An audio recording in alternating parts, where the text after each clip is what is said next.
बिस्मिल्लाहिर्रहमानिर्रहीम, अस्सलाम वालेकुम, बख़ैर रागलाई। मैं हूँ आतिफ वक्कास और आज हम फर्स्ट ईयर फिज़िक्स के chapter number 4 work and energy के इस लेक्चर में बात करेंगे इस्केप वेलोसिटी की।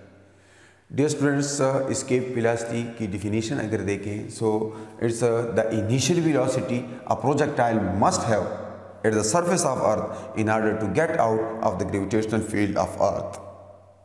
सो इस्केप वेलोसिटी वो वेलोसिटी है जो किसी प्रोजेक्टाइल को अगर प्रोवाइड की जाए सरफेस ऑफ अर्थ पे तो वो प्रोजेक्टाइल अर्थ की ग्रेविटेशनल फील्ड से बाहर निकल जाएगा। अब यहाँ पे सवाल ये है कि अर्थ की ग्रेविटेशनल फील्ड से बाहर जाने का मतलब क्या है, क्योंकि जाहिर है नेचर की 4 फोर्सेस में से एक ग्रेविटेशनल फील्ड है और एक जो इलेक्ट्रोस्टैटिक फील्ड है, यानी ग्रेविटेशनल फोर्स और इलेक्ट्रोस्टैटिक फोर्स, ये दोनों फोर्सेस लॉन्ग रेंज फोर्सेस हैं। और रीज़न ये है कि इन दोनों की जो फील्ड्स हैं, ये ग्रेविटेशनल फोर्स की फील्ड है, ये इलेक्ट्रोस्टैटिक फोर्स की फील्ड है, ये दोनों इन्वर्स स्क्वायर लॉ को ओबे करते हैं। लॉन्ग रेंज का मतलब ये है कि इनकी वैल्यू इन्फिनिटी पे कहीं ज़ीरो हो सकती है, अदरवाइज़ आर की ऐसी कोई वैल्यू नहीं है कि जिसके लिए ये ज़ीरो हो जाए या ये ज़ीरो हो जाए। लेकिन प्रैक्टिकली ज़ीरो हासिल करना, ऑब्टेन करना मुमकिन है, और वो इस तरह कि जब हम किसी ऑब्जेक्ट को, किसी रॉकेट को बेचते हैं खलाई सफ़र पे, तो हम उसे कोई इनिशियल वेलोसिटी प्रोवाइड करते हैं यहाँ अर्थ से, और वो इनिशियल वेलोसिटी इतनी ज़्यादा होती है कि वो इसको अर्थ की ग्रेविटेशन फील्ड से बाहर निकालने के लिए काफ़ी होती है। अब अर्थ की ग्रेविटेशनल फील्ड प्रैक्टिकली जो है वो कम्प्लीटली ज़ीरो तो नहीं हो सकती, लेकिन इफ़ेक्टिवली ज़ीरो हो जाती है, आलमोस्ट नेग्लिजिबल होती है। तो हम क्या कर लेते हैं, सबसे पहले ये देखेंगे कि वो वेलोसिटी कितनी होनी चाहिए कि जिस वेलोसिटी से अगर किसी प्रोजेक्टाइल को बाहर फेंका जाए तो वो जो है अर्थ की ग्रेविटेशनल फील्ड से ही बाहर चला जाता है, यानी एस्केप हो जाता है। तो इसके लिए अब हम स्ट्रेटजी क्या करेंगे, हमने प्रीवियस लेक्चर में एब्सोल्यूट पोटेंशियल एनर्जी के मुतालिक पढ़ा था, और अब हमें ये मालूम है कि अगर कोई ऑब्जेक्ट अर्थ की सरफेस पे पड़ा हुआ है तो वो कितनी एनर्जी के साथ अर्थ के साथ जुड़ा हुआ है। ये एनर्जी उसकी एब्सोल्यूट पोटेंशियल एनर्जी होती है कि जिस एनर्जी के साथ वो अर्थ की ग्रेविटेशनल फील्ड में कैद होता है। अब जाहिर है अगर हमें इससे अर्थ की ग्रेविटेशनल फील्ड से आज़ाद कराना है तो हम उसे इतनी ही एनर्जी प्रोवाइड करेंगे जितनी एनर्जी के साथ वो बंधा हुआ है, और जाहिर है अगर वो एब्सोल्यूट पोटेंशियल एनर्जी है तो हम उसे उतनी काइनेटिक एनर्जी प्रोवाइड करेंगे, और फिर उस काइनेटिक एनर्जी को हम equal to absolute potential energy put कर लें तो वहाँ से हम एक वेलोसिटी की एक्सप्रेशन डिराइव कर सकते हैं, and that expression would be for the escape velocity of that object. हम वो इक्वेशन डिराइव करेंगे, ये डिस्कस करेंगे कि एस्केप वेलोसिटी किन किन चीज़ों पे डिपेंड करती है, और फिर इसके बाद हम एक नेक्स्ट टॉपिक करेंगे, that is the work energy principle in resistive media. तो हम ये एक्सप्रेशन इसकी डिराइव करते हैं।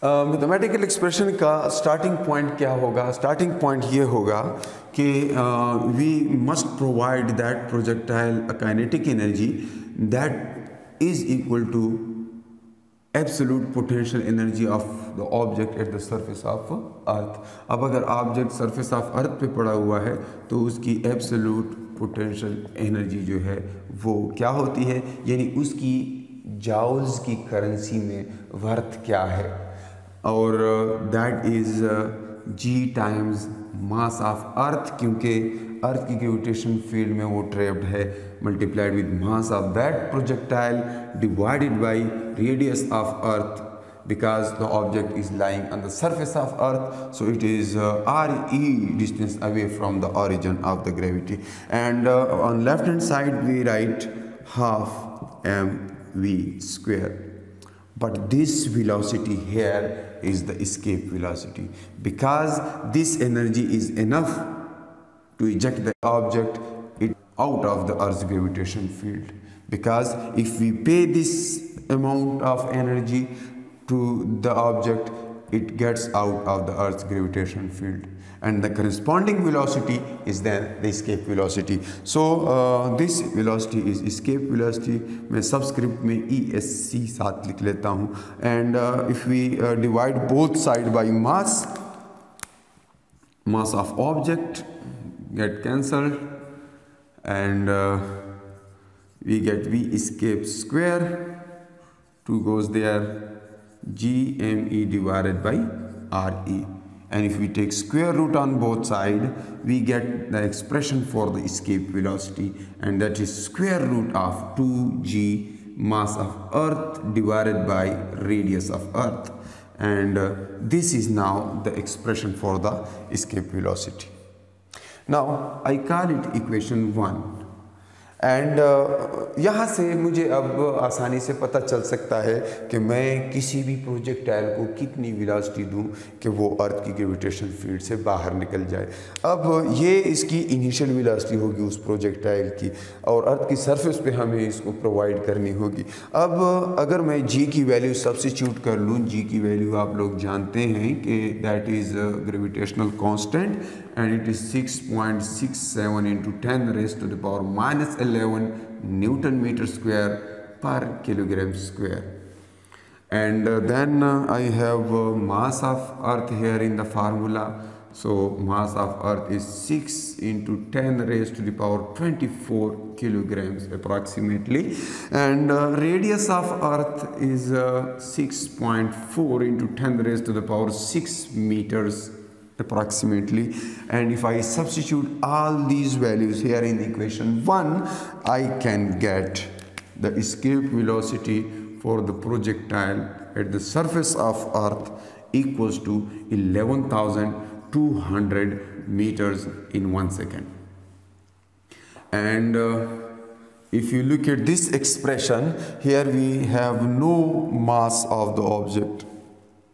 So it does not depend upon the mass of that projectile.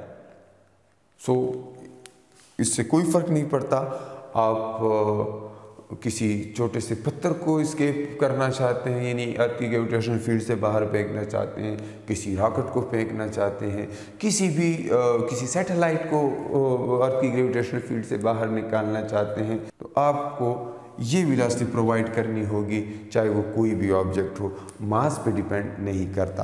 हाँ, अब मैं इसको थोड़ा सा इस एक्सप्रेशन को चेंज कर सकता हूँ. अगर कभी कभी इस तरह आ जाए कि आपको डायरेक्ट ग्रेविटेशनल एक्सेलरेशन की वैल्यू दी गई हो और आपको कहा जाए कि इसके वेलोसिटी यहाँ से फाइंड कर लें, तो इसमें देखें, आपको कुछ देर पहले मैंने ये बताया कि अर्थ की ग्रेविटेशनल फील्ड जो है that is that to base inverse square law. और अगर आप Newton law of universal gravitation आपको याद हो, उसमें आपने पढ़ा था कि किसी ऑब्जेक्ट के ऊपर ग्रेविटेशनल फील्ड में जो फोर्स लगती है that is GME time M divided by RE square. ये सरफेस ऑफ अर्थ पे कोई ऑब्जेक्ट है, उसके ऊपर अर्थ इतनी फोर्स लगा रहा है, और इसी फोर्स को हम वेट कहते हैं, GMEM divided by RE square. और यहाँ से आप देख सकते हैं कि once again we get rid of this mass, that is because it is on both sides, and we have an expression for G, that is G times ME divided by square of radius of Earth. So this is G. Now इस G को यहाँ पे substitute करना चाहता हूँ, लेकिन right hand side पर RE square है डिनोमिनेटर में. RE स्क्वायर को ख़त्म करने के लिए मैं दोनों साइड पे RE स्क्वायर से मल्टीप्लाई कर देता हूँ और देखता हूँ कि मुझे क्या मिलता है. इस G को दोनों साइड RE से मल्टीप्लाई करें तो मुझे मिलता है GRE and GME divided by RE square multiplied with RE. RE cancel हो जाता है RE स्क्वायर के साथ, and we get GRE that is equal to G times mass of earth divided by radius of Earth, and this expression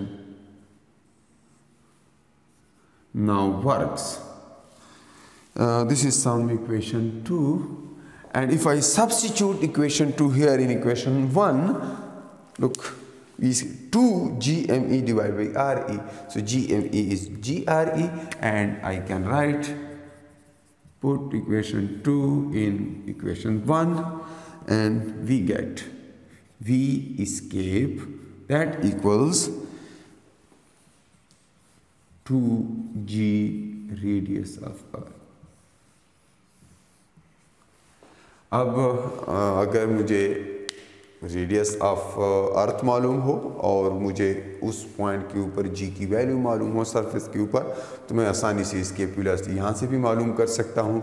लेकिन अगर कभी कभी ऐसे कहा जाए कि रेडियस ऑफ अर्थ की बजाय रेडियस ऑफ अर्थ से दूर किसी पॉइंट पे मतलब एक ऐसा पॉइंट हो तो ग्रेविटेशन फील्ड के अंदर, लेकिन अर्थ की सरफेस पे ना हो, तो फिर उस पॉइंट के ऊपर जो है जी की वैल्यू भी चेंज हो जाएगी और रेडियस ऑफ अर्थ की बजाय हम radius of earth plus H लिखेंगे। तो जनरल वो फिर इस तरह हो जाएगी कि for any point inside the gravitation field हम उस पॉइंट की ग्रेविटेशनल एक्सेलरेशन की वैल्यू लिखेंगे, यानी उस पॉइंट पर ग्रेविटेशनल फील्ड की जो स्ट्रेंथ है, और उस पॉइंट तक का डिस्टेंस लिखेंगे RE प्लस H, जो भी है उस पॉइंट की height.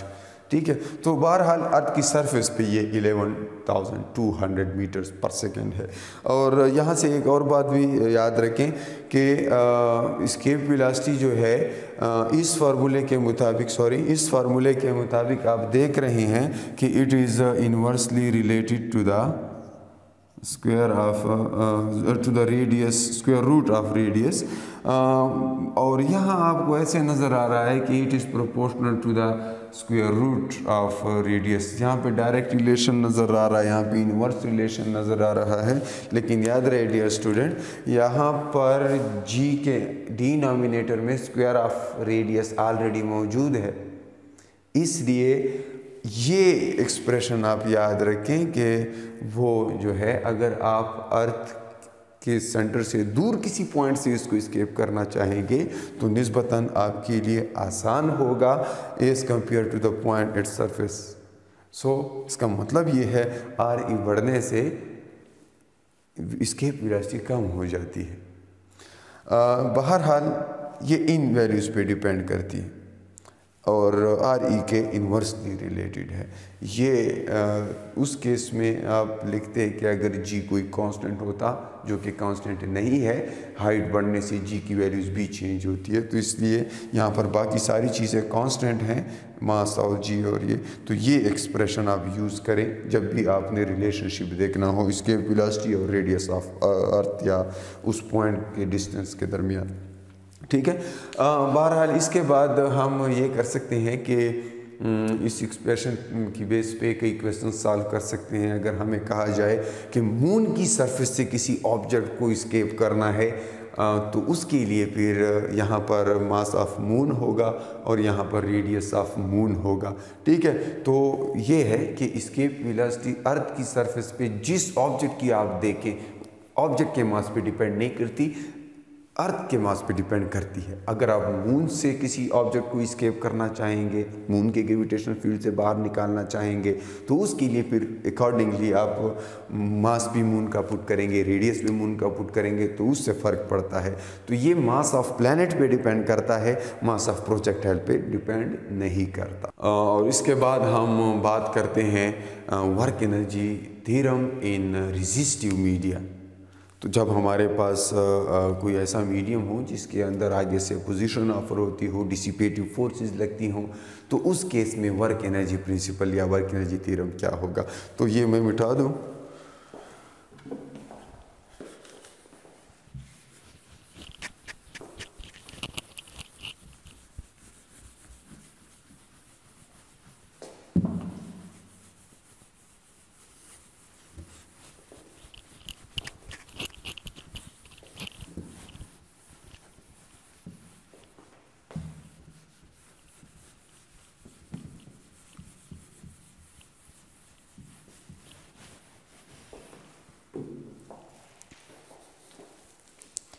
Work energy theorem already हम कंजर्वेटिव सिस्टम्स के लिए डिस्कस कर चुके हैं।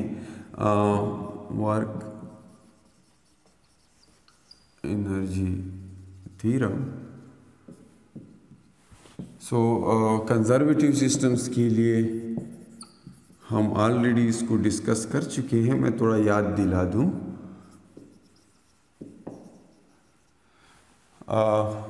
कंजर्वेटिव सिस्टम्स के लिए हमने ये पढ़ा था कि जितनी उसकी एनर्जी होती है उस सिस्टम के अंदर, मैकेनिकल एनर्जी, वो सारी की सारी कांस्टेंट रहती है।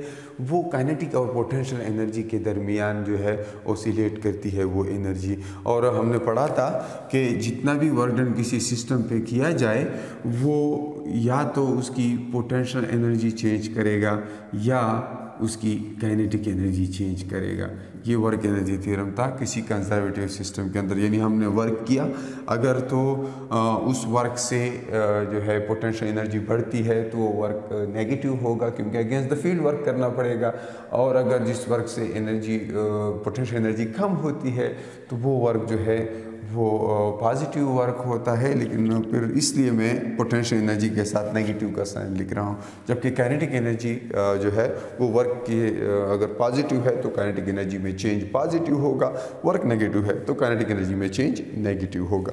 अब ये तो कंजर्वेटिव सिस्टम के लिए था और मैंने आपको बताया था कि अगर हम देखें चेंज इन पोटेंशियल एनर्जी, जैसा कि यहाँ पे मैंने लिखा है minus delta U that is delta के ई, और अगर मैं इसको लिखूँ negative of final potential energy minus initial potential energy, and similarly यहाँ पे मैं क्या लिखूँ final kinetic energy minus initial kinetic energy, and from here you can see if I rearrange them I get you I minus U F.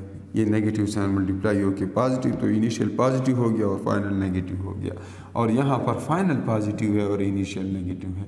Initials को left पे ले आए तो हमारे पास क्या आ जाता है, initial potential energy plus initial kinetic energy, and यहाँ पर final potential energy plus final kinetic energy. तो ये किसी भी कंजर्वेटिव सिस्टम के अंदर हो सकता है। अगर आप मास स्प्रिंग सिस्टम की बात करें, अगर आप अर्थ मास सिस्टम की बात करें, अगर आप किसी इलेक्ट्रिक फील्ड की बात करें, वहाँ पर जितना एक एनर्जी के अंदर लॉस आता है उतना दूसरी एनर्जी के अंदर गेन आता है। हम ये लिख सकते हैं कि loss in potential energy equals gain in kinetic energy, or similarly loss in kinetic energy that is equal to gain in potential energy। Potential energy में गेन कब होता है, जब हम फील्ड के अगेंस्ट जा रहे हों, और काइनेटिक एनर्जी में गेन कब होता है, जब हम फील्ड के अलोंग जा रहे हों। तो आप ग्रेविटेशनल फोर्स की बात करें तो उसमें जो है लॉस इन पोटेंशियल कब होता है, जब ऊपर से नीचे ऑब्जेक्ट आता है, अलोंग द फील्ड जाता है, पोटेंशियल में कमी आएगी, काइनेटिक एनर्जी इंक्रीज होगी। तो ये जब डाउनवर्ड मोशंस होंगी तो हम ये यूज़ करेंगे, ये एक्सप्रेशन कंजर्वेटिव सिस्टम्स के लिए, और ये अपवर्ड के लिए नीचे से हम काइनेटिक एनर्जी देंगे, उसमें लॉस आएगी और आहिस्ता आहिस्ता कम होते होते वो ज़ीरो हो जाएगी, और फिर वो पोटेंशियल एनर्जी में गेन होगी क्योंकि पोटेंशियल तो बढ़ती है जो जो हाइट बढ़ती है। तो ये तो सिर्फ ग्रेविटेशन पोटेंशियल की बात हुई। इसी तरह आप मास स्प्रिंग सिस्टम को देखें, स्प्रिंग को मैं खींचता हूँ, एक्सटेंशन बढ़ती है जिसकी वजह से हाफ के एक्स स्क्वायर यानी पोटेंशियल एनर्जी बढ़ती है, एक्स बढ़ता है, और जब मैं उसको रिलीज़ करता हूँ तो काइनेटिक एनर्जी बढ़ती है। तो जब मैं अगेंस्ट द फील्ड वर्क करता हूँ, ऑरिजिन से दूर जाता हूँ, तो उस वक्त लॉस जो है वो काइनेटिक एनर्जी में होता है, और जब मैं टुवर्ड्स द रिस्टोरिंग पॉइंट जाता हूँ, टुवर्ड्स द ऑरिजिन जाता हूँ, तो तब गेन इन काइनेटिक एनर्जी होता है और लॉस इन पोटेंशियल एनर्जी होता है। तो ये किसी भी सूरत में आप ये बात याद रखें कि एक में लॉस दूसरे में गेन होता है। ये सारे कंजर्वेटिव सिस्टम्स के लिए ट्रू है, लेकिन सिचुएशन थोड़ी सी चेंज हो जाती है जब हम उन फोर्सेस का भी जिक्र करें जो अपोजिट डायरेक्शन में एक्ट करके डिसिपेशन काज करती हैं, जो रिटार्डेशन काज करती हैं, जिसकी वजह से एनर्जी लॉसेस होते हैं, सारी की सारी मैकेनिकल एनर्जी कंजर्व नहीं रहती। तो उसको कैलकुलेट करने के लिए मैं थोड़ा सा ये बिठाऊंगा और वो इक्वेशन लिख लेते हैं।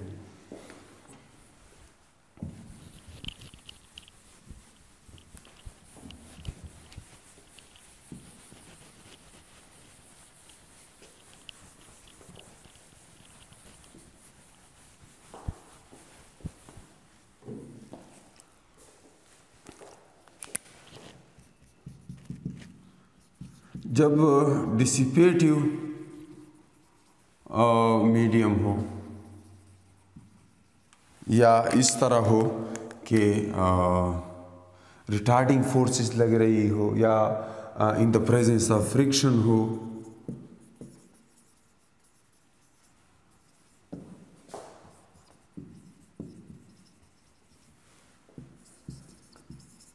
फ्रिक्शनल फोर्स की मौजूदगी हो, सामने से एयर फ्रिक्शन हो या कोई भी डिसिपेटिव फोर्स जो मैकेनिकल एनर्जी का लॉस, मैकेनिकल एनर्जी में लॉस का सबब बने, तो ऐसी कोई भी फोर्स हो उसकी वजह से अपोजिट डायरेक्शन में कोई ना कोई वर्क होगा जिसकी वजह से सारी की सारी एनर्जी काइनेटिक मैकेनिक में पोटेंशियल एनर्जी में कन्वर्ट नहीं होगी और सारी की सारी पोटेंशियल काइनेटिक एनर्जी में कन्वर्ट नहीं होगी। तो ऐसी केस में हम क्या करेंगे, हम यहाँ पे एक चीज़ याद रखेंगे। डियर स्टूडेंट्स, आपकी तवज्जो चाहिए। यहाँ पे आप एक बात याद रखें, loss in A is equal to gain in B plus work against friction.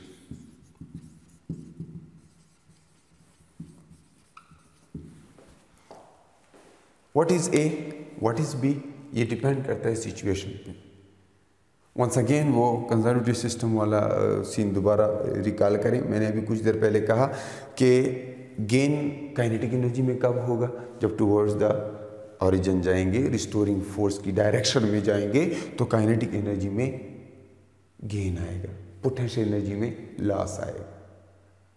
और जब away from the restoring point, away from the origin जाएंगे, पोटेंशियल एनर्जी में गेन आएगा लेकिन काइनेटिक एनर्जी में लॉस होगा।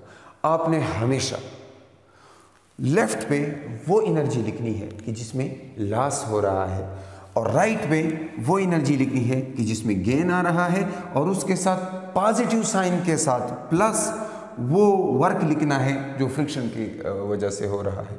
अब आप आमतौर पे ये कहते हैं कि फ्रिक्शन की वजह से जो वर्क होता है वो अपोजिट डायरेक्शन में होता है और वो नेगेटिव होता है। बेशक वो नेगेटिव होता है, तो फिर उसको आप लेफ़्ट साइड पे लिखेंगे, लेकिन जनरली आसानी के लिए आप ये सिंपल बात याद रखें कि जिसमें लॉस आ रहा है उसको लेफ़्ट पे लिखें, और वो जो लॉस आता है एनर्जी के अंदर वो दो तरह से यूज़ हो जाता है। Law of conservation of energy के मुताबिक एक दूसरी एनर्जी में गेन और दूसरा वर्क डन अगेंस्ट फ्रिक्शन। अब लेट सपोज एक ऑब्जेक्ट ज़मीन से ऊपर जाता है, मैं एक पत्थर ऊपर फेंकता हूं, तो उसका लॉस किस चीज़ में होगा?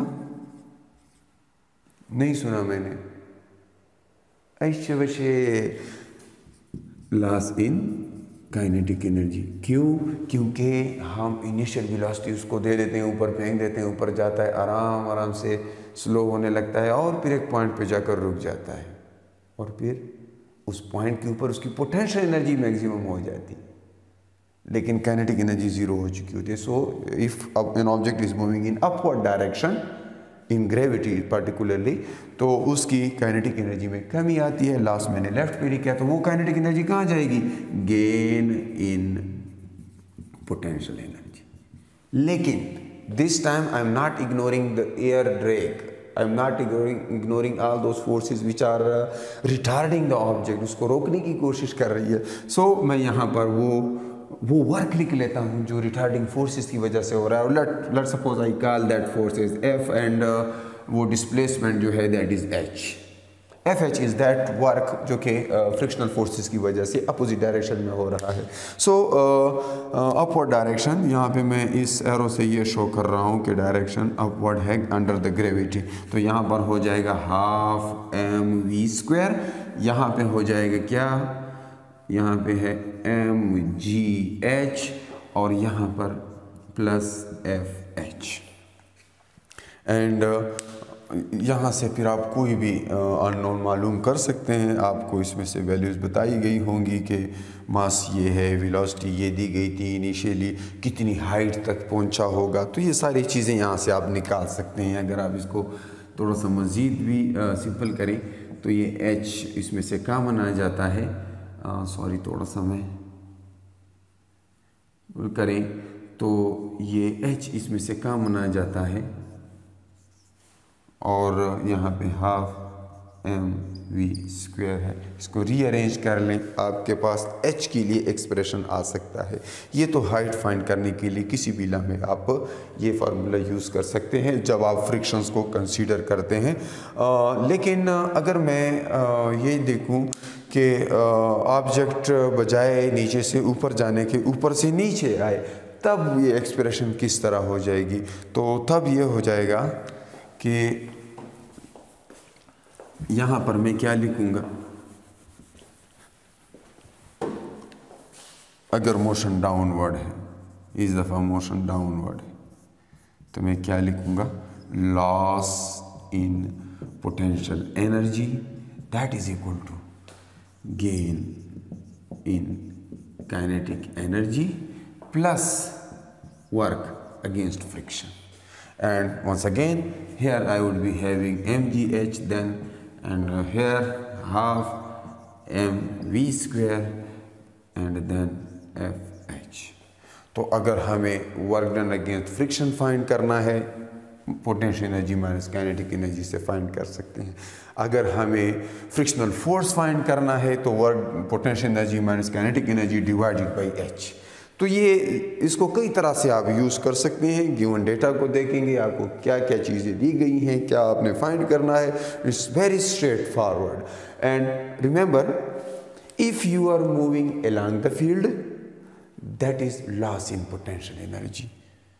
मैं जनरल एक स्टेटमेंट यहाँ पे लिख लेता हूँ, ये अगेंस्ट द फील्ड मूवमेंट